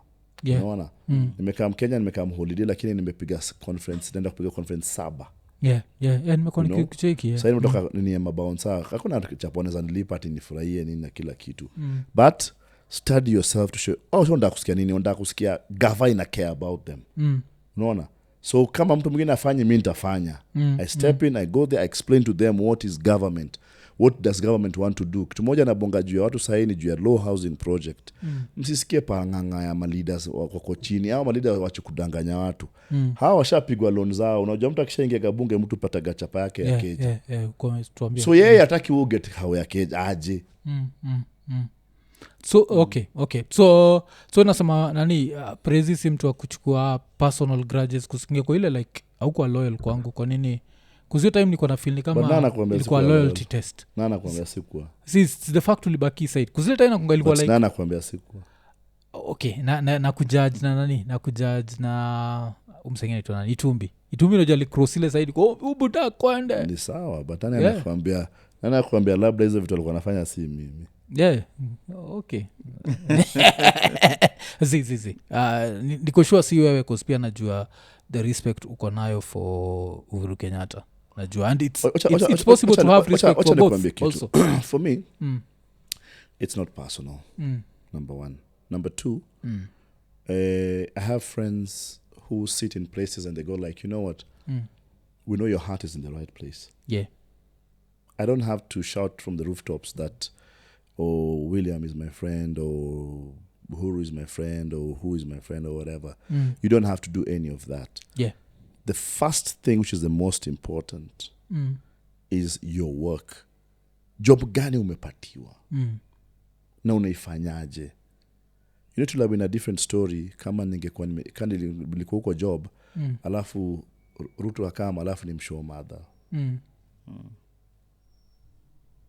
hiyo ni kalamu chap unaona so I think it usumbua watu ni wewe unataka kuonesha sijui nani that unachukia uchali sasa unataka kuonesha uchali madharao and that for me is something which I never ever do and I'll never ever get involved in anything to show somebody else mother I don't do it mimi niko hapo job ukisema Ted nataka nijenge ukuta hapa ukisema unataka kujenga ubaro freeway juu chama ni service to the people unaona so the same thing just make sure you're there and then this is a simple truth that whoever is there knows if my heart is in the right place or not and that's what matters to me as long as anajua mimi niko sawa okay lazima nige nini but una get political bude yani unaanza kuongea kama politician which is lazima no lazima tu understand hizi vitu na pia mwafu lazima kitu moja pia lazima tuanze kufikiria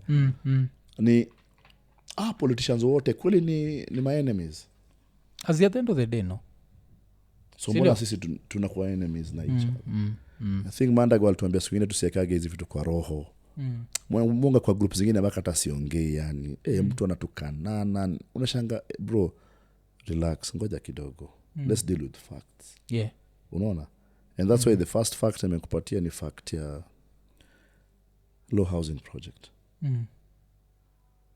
guys will thank me later in future that I've told them the truth number 2 ni kitu ya Kenya not having a way of raising money apart from the people that it has and trust me sooner than later everything will turn out correct and then we shall turn and leadership is very unthankful we'll turn back and go like nyejo ulikuwa unatusaidia one thing tunafundishwa kwa financial management is you cannot borrow to pay a debt don't borrow money to pay money that you borrowed okay and that's a mistake which I think very many emerging and underprivileged countries are doing unaambia nyinyi kuna deni yetu ya 10 million so una borrow 12 ndio ulipe hiyo 10 alafu tena uanze tena hii 12 boss you'll be in perpetual slavery na nini NBA hii launch NBA niona ulikuwa involved si ndio so what happened vile mzee alikuwa anakuja stato nilipigiwa simu na mzee akaambia ukifanya hivi put together some things kuna meetings nataka uko involved in na by virtue of me kwa hiyo mtaa ilibidi mimi ndio lazima nishikilie nisimamie vitu kadhaa so of course conversation ilikuwa ishaanza hapa na gava na ministry na kila kitu but ilifika sasa place ile get kwa meza na sisi kwa gava ujasiwaga atu encourage you tuongee tu tuanze kusema kila kitu. But I played my role as a consul general for Kenya, as the and also as a lover of basketball. I'm actually the chairman of the Kenya Basketball Management Board. Oh, okay. And through that, I made some calls. I found out what can we do, what can we ask for, what do we need to place in specific areas. And I thank God that the president was there. So akiwa kwa hiyo meeting, ni rahisi sana upush agenda yako ama upush zile vitu unataka, unaona. Yeah. Alinipeleka meeting ya Grammys, nikakaa na watu wa Grammys. Grammys are coming to Kenya very soon. Nikakaa kwa meeting ya watu wa movies na kila kitu kama hizo. So I sat down with him in very many meetings. And by me sitting there, I was able to push the agenda of Kenya. And by virtue of me having been in that meeting, then ideally I owe it to Kenyans to be back on the ground or to take part in conversations that have to do with that particular thing. So when you come to talk about NBA, I'll talk. When it comes to talk about the Grammys, I'll talk. When you talk about the movies, I'll talk. Anything that I took part in that I know alika na akasema. Mimi nilikuwa hapo, tulikuwa watu wanne kwa hiyo room. Yeah. So I know aliambia watu wanataka nini. Aliambia watu lazima anasema hivi anauliza nini nafaa kufanyika hapa. Na amegiana commitment yake. So my resolve even to serve his government is strong because me I sit in places whereby anasema hivi ndo nataka. Mimi zieka pale amesema ati tufinya wa Kenya tuwanyanyase waumie. I've never sat in a meeting like that. Yeah. But I have sat in a meeting where he has said hiki tumazeni nzito sana tufanyaje awasi. How can we make this thing work? I have sat in those meetings. So I can only speak for meetings that I have sat in that have put Kenya first, and each and every person's interest has been put on the side apart from the country's interest. Okay. So i Grammys nini nafaa kuhappen? Inakuja very soon, ikikuja tutawaambia. Because NBA najua ni ile scout talent, identify talent na kutry kudevelop basketball in Kumbuka Kenya. NBA wamekuwa accused over time that hiyo ni ligi ya mtaa. That always sema umewin ligi ya mtaani alafu usema ni world champion. Yeah, world champion, yeah. So eventually I think the idea to create conferences which they can play together. Alafu sasa ule winner ndo sasa atakuwa world winner. Legit. Yeah. Nakumbuka bakia inaga FIFA. Unajua hivyo? Yeah, inaga. So the idea will be eventually to create something like FIFA ya bakia the world. Yeah. Okay. Yeah. Okay. Alafu pia nini kuna kitu umetoka kusema like saizi one of the things zile una nini nazo sana ni quotes So there's another interesting quote yako nilisikia ulisema broke is a mindset, poor is a lifestyle. Kabisa. Yeah. How? Broke ni temporary. Broke ni temporary. Na broke saa zingine inakuwa ile tu sina. But broke is not permanent. Broke ni nime-invest kwa shake sina do, but shake iko worth 10 billion. But poor ni hata ukiwa na hiyo opportunity hauoni hiyo opportunity. Na unfortunately very many young people na sana sisi tumegrow up mtaani. Yeah. Tuko na a very poor mentality. That unaona beyond hapa mimi siwezi make. So utamake sure mademo wote wa hiyo mtaa hawatatoka mtaani. Utamake sure vijana wa mtaa hata mtu akiwasema anaenda kwenda kusoma, anaenda kwenda laibu. Wewe ni fala nini wewe? Yeah. Unaona? Mimi nilikuwa nabeba guitar sana nikigrow up mtaani. So kwa sababu nataka napenda muziki ama records. So utakuwa unaona ni kama ati wewe una waste time yako, una waste. Kama ningesikia watu waliniambia statoboa, ningekuwa sasa mtaani kwa base nimekalia mawe. But mentality yangu was broke that time because I didn't have it. But it wasn't poor. But there are very many guys with a poor mentality and mindset that thing just wastes them. Yeah. Okay. Especially people who have given up on their dreams. And those are very dangerous guys to have mwafa. Yeah, najua. Around you. People have given up on their dreams. Washangati atumejenga place tu ya kubonga. Wewe kwani mazia una nini? Ya kubonga tu. You know, because they're poor. Yeah. They can't see beyond their situation. And those are the guys who start by telling you, unajua mimi mimi mazeni nimezaliwa kwa family tumeishi kwa mawe nini. It makes no sense. Kuna watu washafanya hivyo na washa make. Yeah. So wewe excuse yako nini? Mimi sasa nimeharibu. Nilipiga dogi. Nika hustle lakini pia bado niko. So wewe excuse yako ni nini? Yeah. So what new excuse do you have to give God? Okay. Kwanza talking of dogi, hii bulldog yako inasurvivaje bila iko bila wewe so umeiachia dogi yangu ni 97 kilograms. It's a barbell. Kubwa kama sijui nini. Naipenda Silo sahau mtu. Kwanza nimebai ingine. Silo sahau mtu nzarudi joy baki imekuwa. Sasa dogi hiyo ishi na vitu kadhaa. Na mbona ule mtu uifeed. Dogi urudi kila pahali you get food. Na sauti ya ule mtu anaifeed. Mimi dogi yangu ni kubwa 97 kilograms, but I'm the only guy nilikuwa natoka hapo nje na iambia wewe. Ama ikifanya makosa ina hide. Inajua nakuja kuivunja mbaya. Hiyo dogi ni kushika nini imevunja. But inajua huyu jamaa kikam kuisha. Because imelinganisha ile story ya msosi na ile hesha yake na sauti. So saizi vile hauko kuna mtu umeishia. So sai nimeachia beste yangu. Anahawa pongong. Inatawala huko mbaya, inakimbia kinguruma huko. Kini nimebaya katoi sasa. So vile umerudi vile kukumbuka. Inakumbuka vizuri sana.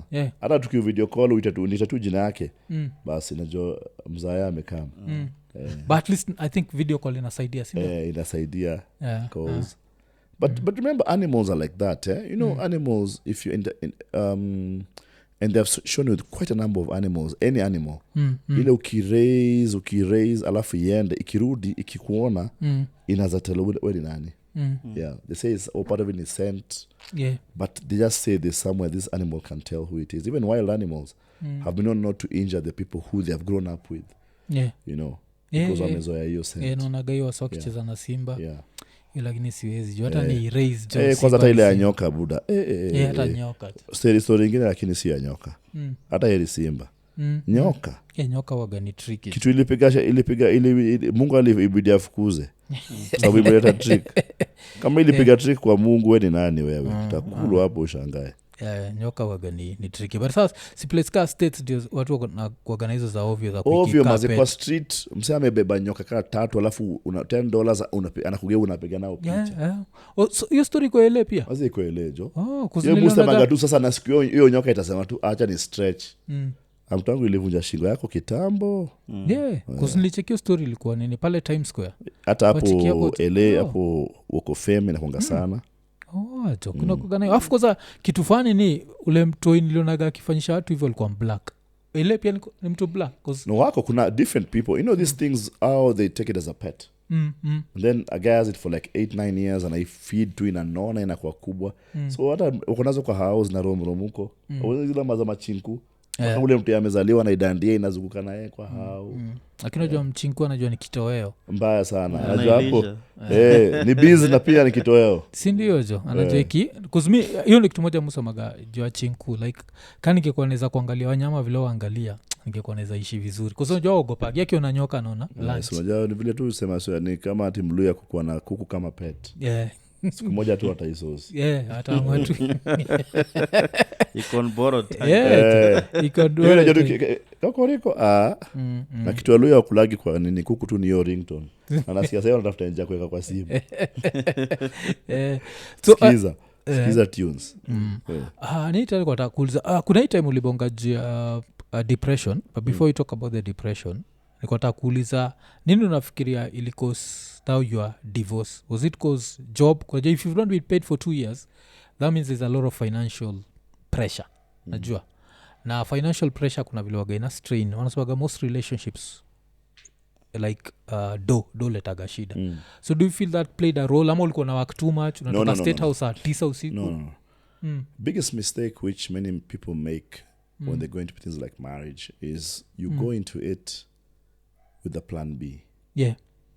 So we kukicha jambi isipo work anything utafanya kwa dunia na plan B you never give plan A the best. Number 2, be friends, get to know the people who you guys are saying you want to spend the rest of your life with. Kweni mabeste siku ile hata kuna do ama hakuna do kuna jokes ama hakuna jokes, kumbuka mtu unafaa kuishi naye mpaka ukue 90 100 years. Mtaongea nini? So invest in the things that people cannot take away or time cannot take away from you. But you can invest in these short things utakama upate muliko kumbe on a different tangent. And especially one thing you need to remember, what takes you there keeps you there.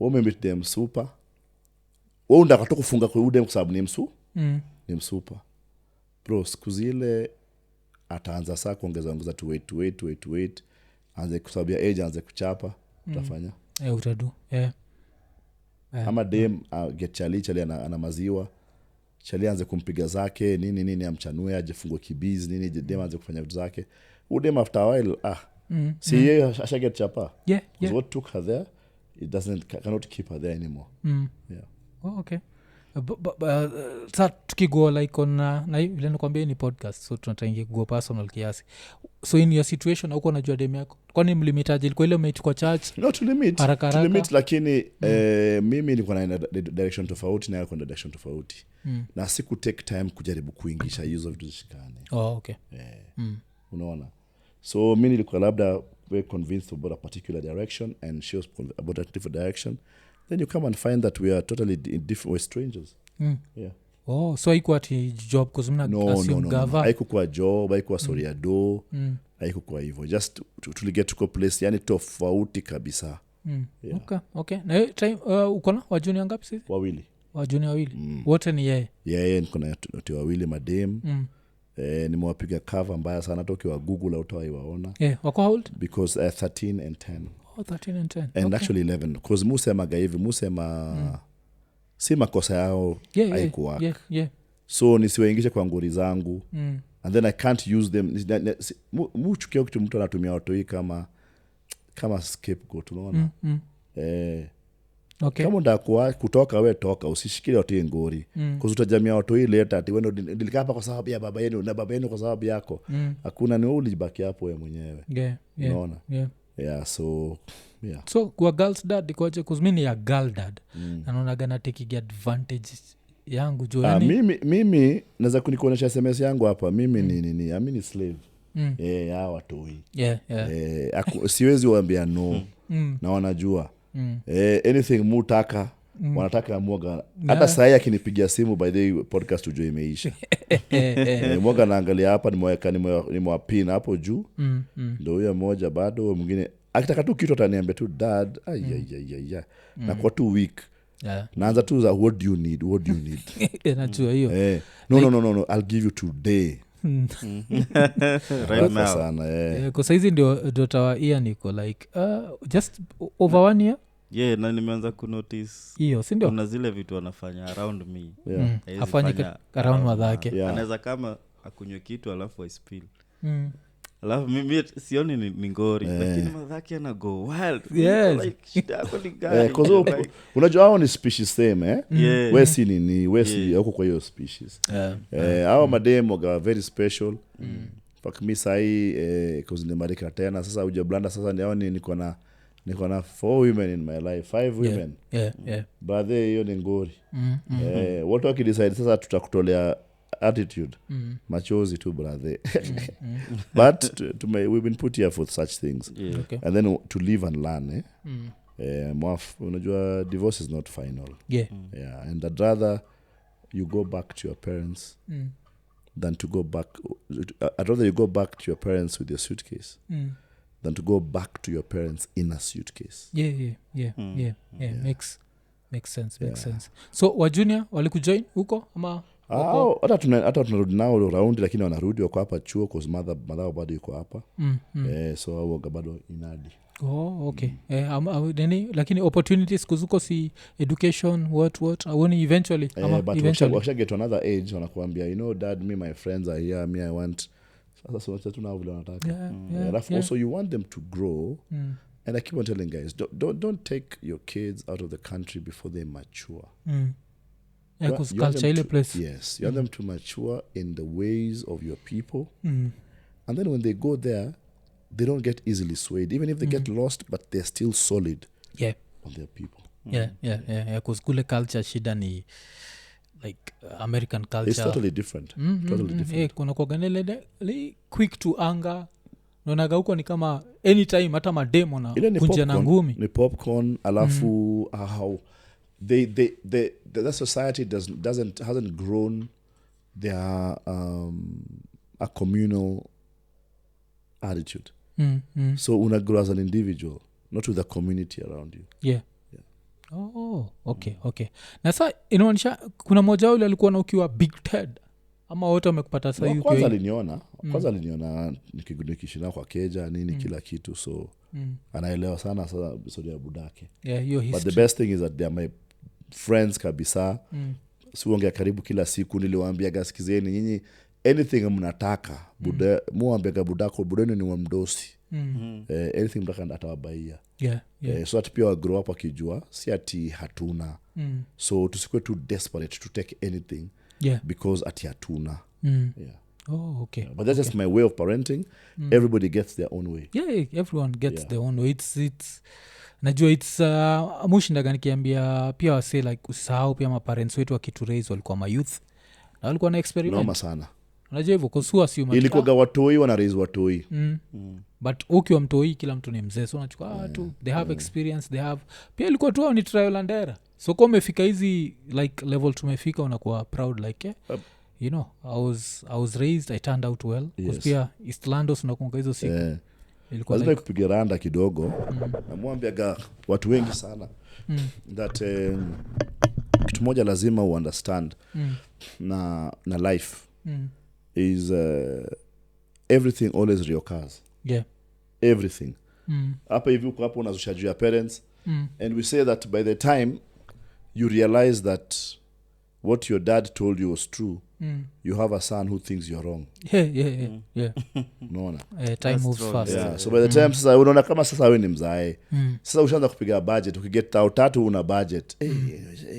Stabai viatu stabai nini. So tulikuwa naona budangu na kazia na wewe anavaa viatu moja for 3 months na unaona buda ni aje. But sasa unaelewa unasema lazima nipige budget yangu vizuri, yani siwezi ishi tu kana endless.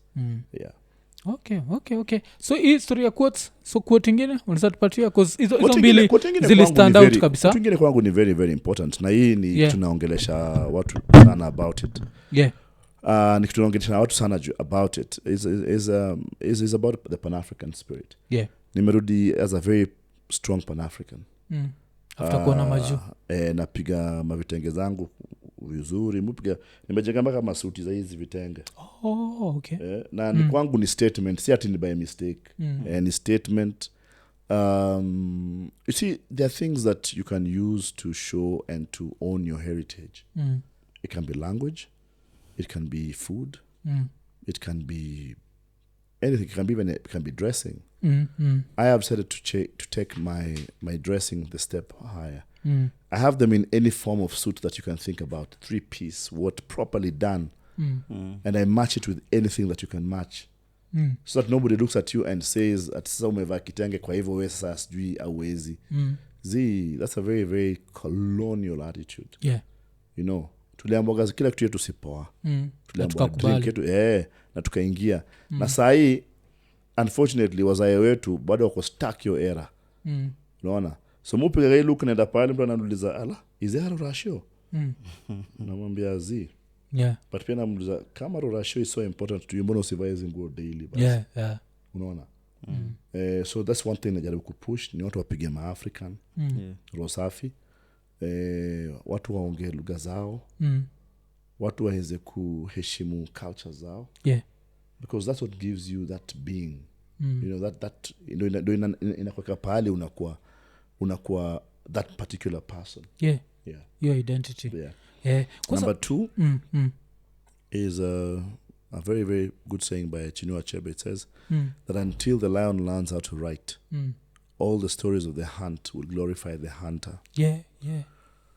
Lazima tulande kutell story yetu. Because hunter alikam akatuletea book yeye aliandika akasema ni yeye find out river Nile iko in exist. In fact, history is so bad that it even has until now.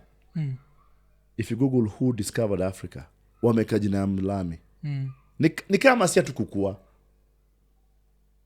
Unaona? So lazima to write story yetu mwaf. That's why I say I love this kind of podcast and I'm supporting anybody who's doing any content.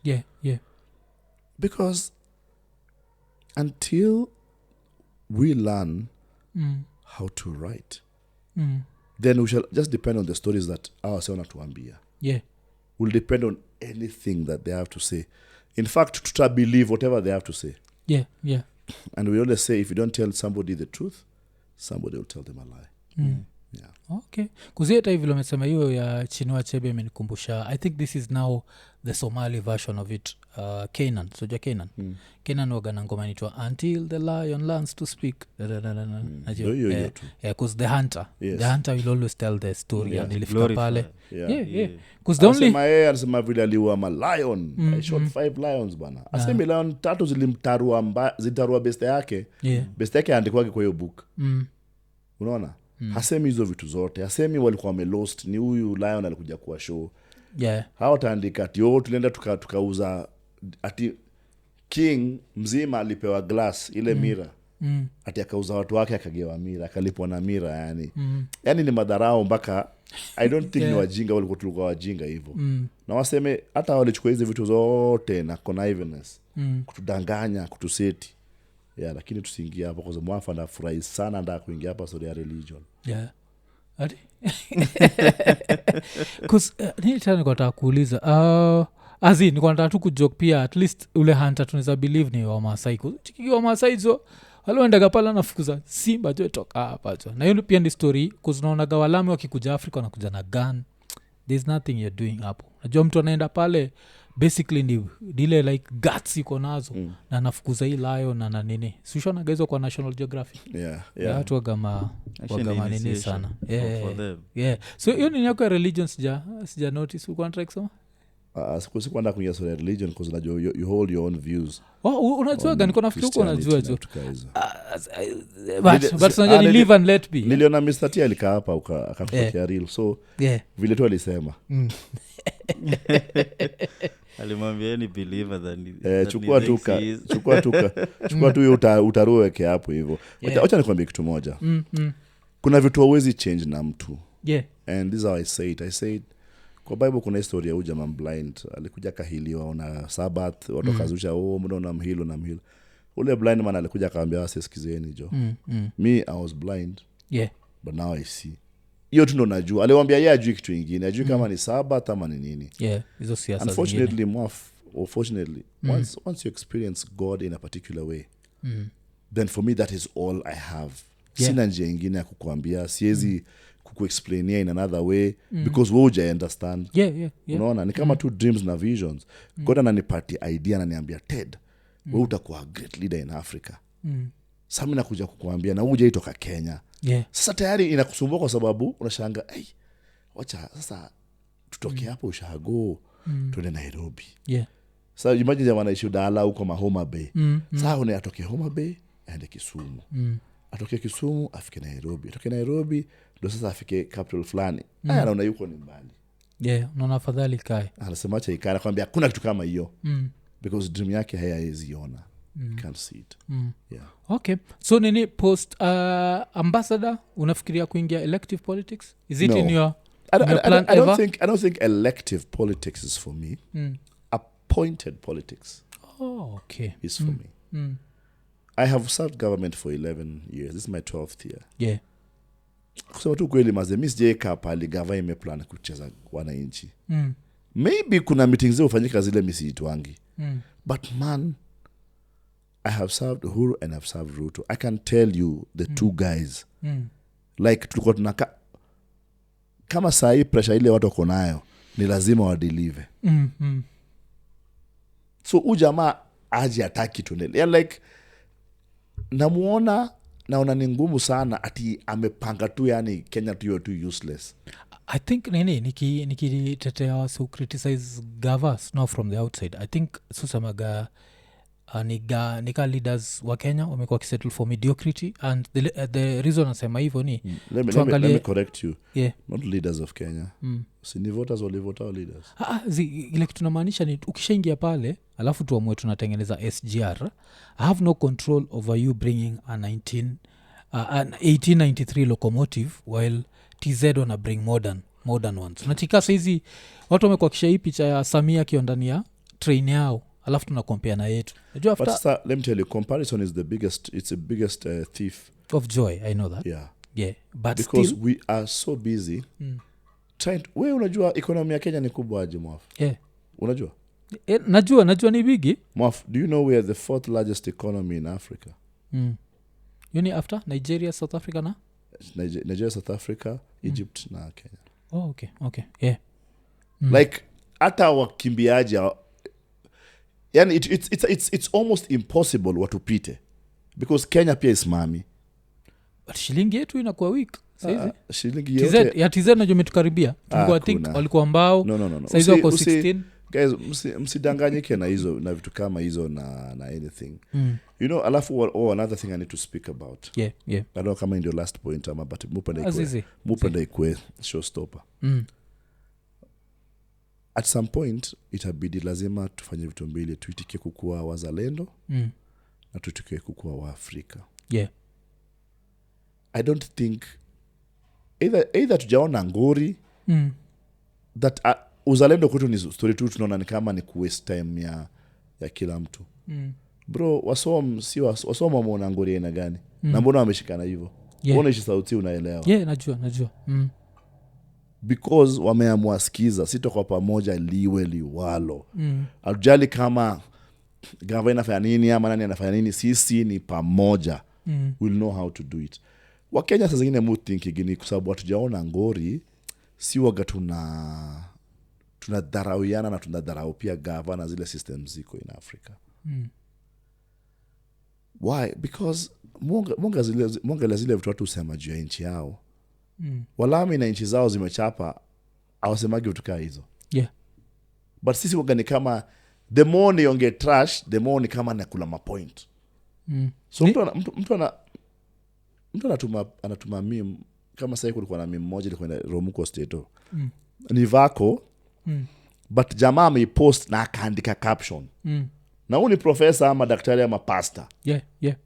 So namsaidia na muuza boss, umeconfirm hiyo video? Yo, ni meme gani? No, I was given an this video by ilikuwa nasema ati Ruto ameuza inchi for 666. Nikaambia msebu Google hiyo media house niambie iko wapi. Akagoogle hakuna. Nikamwambia Google hiyo presenter hakuna. Nikamwambia ni AI generated. Na inakaa. But alikuwa shaituma kila mahali na akasimama kwa group kuambia watu vile yanaelewa kila kitu. Yeah. Africa. We must take Africa seriously. Lazima tuseme at the end of the day, how can Africa prosper? Africa will prosper the day Africa decides to trade with itself. We have a one passport program coming with the AU. Looking at things in society and seeing how can we deal with these things together. Hii one passport with AU itakuwa like an AU passport as opposed to East Africa. East African passport alafu una roam. Hii East Africa. Ukiona passport yote ya Afrika unaingia kulonda kuingia Afrika. Yeah. Ameni wazungu wameifanya na Schengen. America literally is many countries together. Yeah. Na sisi Afrika sumbua Afrika. Alafu unajua wazungu usaidiana cause mtu akiona hiyo Schengen nini si anaingiaga America bila story. Hakunaga hahitaji visa, hahitaji nini. So Afrika tumekuwa tukineniana sana hivyo. Okay, sawa.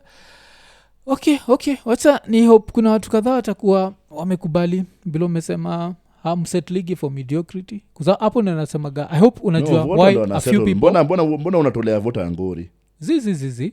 Wacha vota akarinini. Vota kisha kwa kitu kwa line, yo vote ya gaule mtu yuko hapo na najua jamaa yuko chini. So mbona vota achukui responsibility yake? Because voter on the other side bado nilosema gani? Not yet sisi ni a country but not yet a nation. So voter kai iko pale anafikiria mse wangu wa tribe wangu ameingia. Exactly. So si lazima nijali kama amedeliver si mtu wako. So huyo mtu wako wa tribe yako skuli ataenda kusimama mbele ya bunge huko, yeye pia atavote na mtu wake wa tribe wake mwingine. Not the interest of the people of the nation. Yeah. Okay. Tuimalizi hapo tu. Yeah, so nitaendelea kufuatilia hiyo story ya nini yako ya creative economy.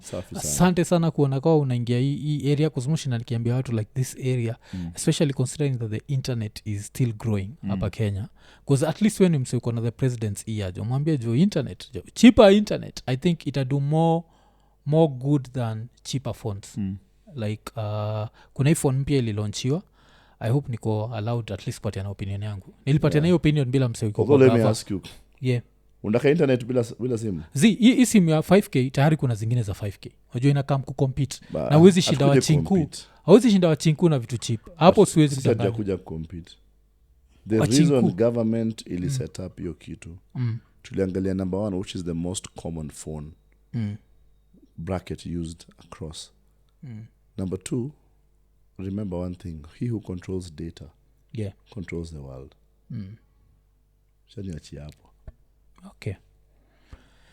Mchinku bado atupiga data wewe jua tu hiyo. Cause but sawa, so mimi kile nilikuwa nasema sawa, tukishamaliza na phone tuende kwa internet, because internet ina create, so far me create a lot of millionaires. Yes. So now it can only do a lot, especially kiingia sasa mashinani oja itafanya vitu zingine zile nini haizifanya. So sasa Buda tumeshukuru sana. Thank you so much. Next year tunaweza kwa Masaiza States, tukifika LA tutakutafuta. Mkiingia straight. Mkikuja LA mimi mniache hiyo sasa, mimi ndo host nini. Kila kitu. Next year sikuja na vyombo za podcast zote, niko na studio kwa Keja. Nitapigia hapo live from Los Angeles, California. Poa because next year tunafaa kuattend ni Madaraka. Tulikuwa na ule boy wa Madaraka hapa Okelo Java so tunafaa kuenda nini, tayari nishachukua visa, yanafaa kuendea next year, si ndio? Nafaa kuendea, alafu sasa tujueni aje. So Buda tumeshukuru sana. Pia shout out kwa Bethel waga mtu wetu sana. Ojo a few good men. Anaelewa ni nini hiyo. So imekuwa ni episode 247. Uko nashindwa tumefikaje hapa, ni tumekuwa tukifanya podcasting 247, si ndio? Tukimalizia tukisema ekonene.